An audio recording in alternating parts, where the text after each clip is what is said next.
It's good to be here in the Oxford Union, although it doesn't really look like a union. You guys don't look very proletariat. I recently found out this is not a union, but a member society. So I wore a suit, first time. I didn't even wear it to a friend's wedding, so this is a special occasion. But you do what you gotta do. I want to thank you for having us, and I won't be long. Personally, I don't think there's any room for debate in the presence of burning flesh. I don't think there is any room for side conversations while people are being literally burnt alive and incinerated.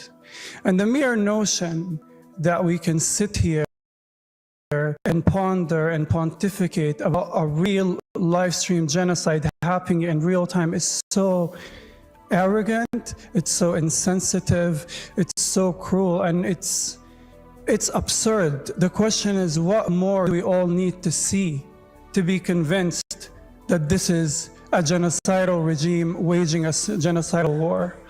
Have we not seen enough fathers carrying their children's limbs, their children's remains in shoeboxes and plastic bags? What more images of cruelty must we see to contend with the fact that not only is this a genocide committed by the Israeli regime, but that this very empire is funding it and facilitating it and coddling it? And also, if we're really going to talk about debates, our opponents, the Zionists, never ever talk about the heart of the issue. We charge them with genocide, we charge them with apartheid, and they tell us, you want to throw Jews into the sea, you want to throw gays from the Eiffel Tower, you want to kill all your women, you beat women, you're misogynistic, you're so on. They say to us, it's the only Jewish state in the world. It's a small country, can you pin it on a map? Why do you single out Israel?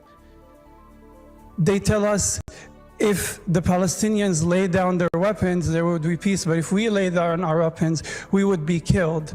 They tell us this, they tell us all kinds of propaganda, simplistic, stupid, silly propaganda points that can be easily repeated by anybody, anywhere.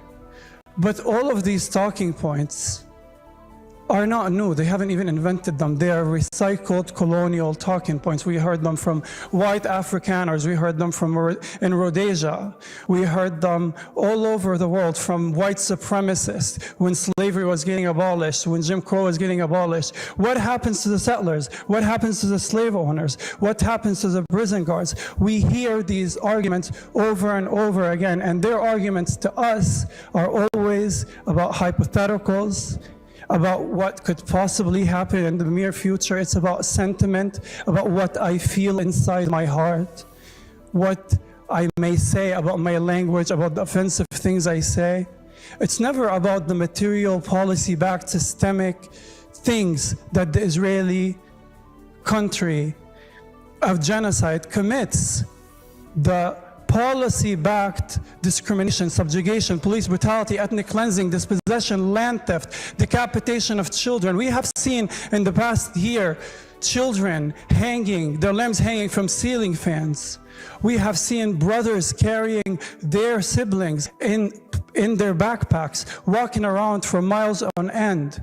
Even before October 7th, my very house was stolen and taken by Israeli settlers, backed by the Israeli judiciary that is built by settlers and for settlers on the skeletons of Palestinians and funded by tax-exempt, you can sit down, by tax-exempt, by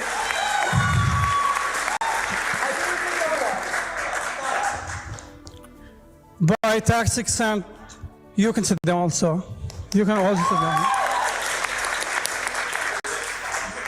Yes, just sit down. Just sit down. Just by tax-exempt settler organizations registered in the United States of America, and they tell us all kinds of bullshit that we buy. They tell us, you use your children as human shields. They tell us you have rockets, you hide rockets and weapons underneath hospitals. And to that I say, and we all should say, that even if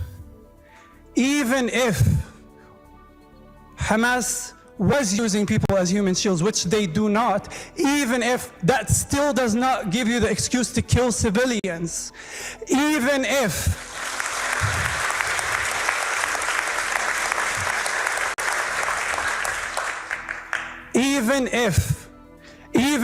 we do hide weapons under hospitals, that still does not give you the right to bomb hospitals, killing people, millions of people inside these hospitals.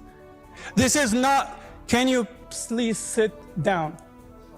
Thanks. Just relax, take a Xanax. With Ya Rab Allah tabi'iha, just call. As a speaker is entitled to reject information. They also have that right when you're allowed to make a speech.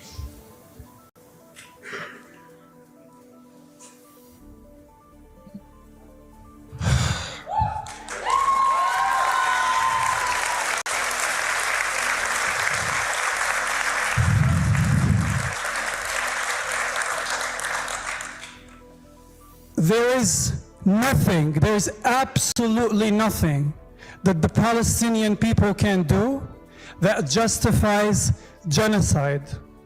More than that, there is nothing that the Palestinian people can do that will make these people no longer want to exterminate us. Because their issue is not with how we exist, but rather their issue is that we exist at all. Their issue is with our existence.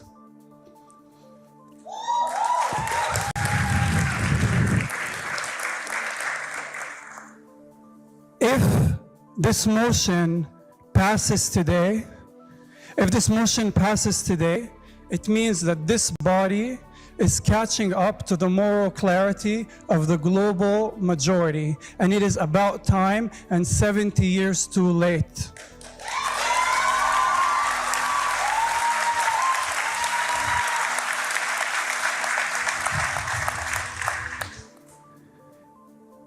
And if this motion does not pass today, it just means that this is just yet another Western institution that in a decade or so will join the long line of Western institutions that have arrived at epiphanies that we for decades have known and recognized as common truths. That Zionism is irredeemable, that Zionism is indefensible, that is an ideology based and built on ethnic supremacy, on killing, on brutalization, on land theft, and there is no debating that. Thank you.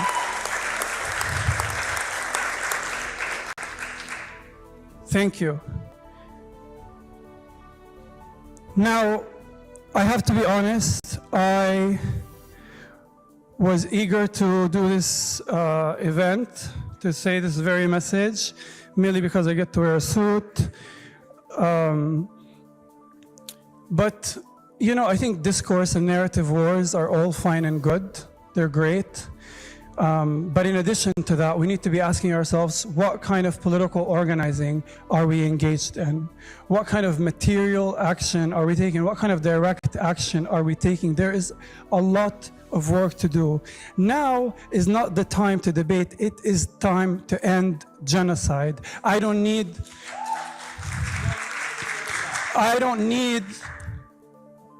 the ICJ or the ICC, who have confirmed that this is genocide. I don't need them to confirm this. And I don't need Amnesty International Human Rights to tell me that it's apartheid.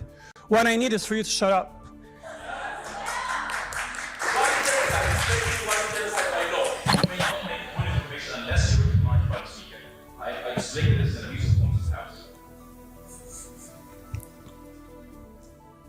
What we need is direct action. What we need is material action, and what we need is to challenge the complicity of our own institutions. This very institution is complicit in the occupation of Palestinians.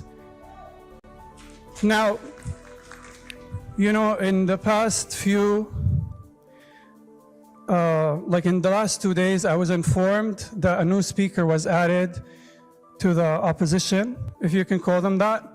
And I refuse, you know, I think it dishonors me to share a space with someone who, for decades, collaborated with the Israeli intelligence agencies that have killed Palestinians, besieged them, that have given people, that have given people's information and addresses, and have so much blood on their hands. So, shame, absolutely shame. Thank you. And on that note, I want to say, Zionism is indefensible, and we will defeat it within our lifetime. And on that note, I'm out. Thank you.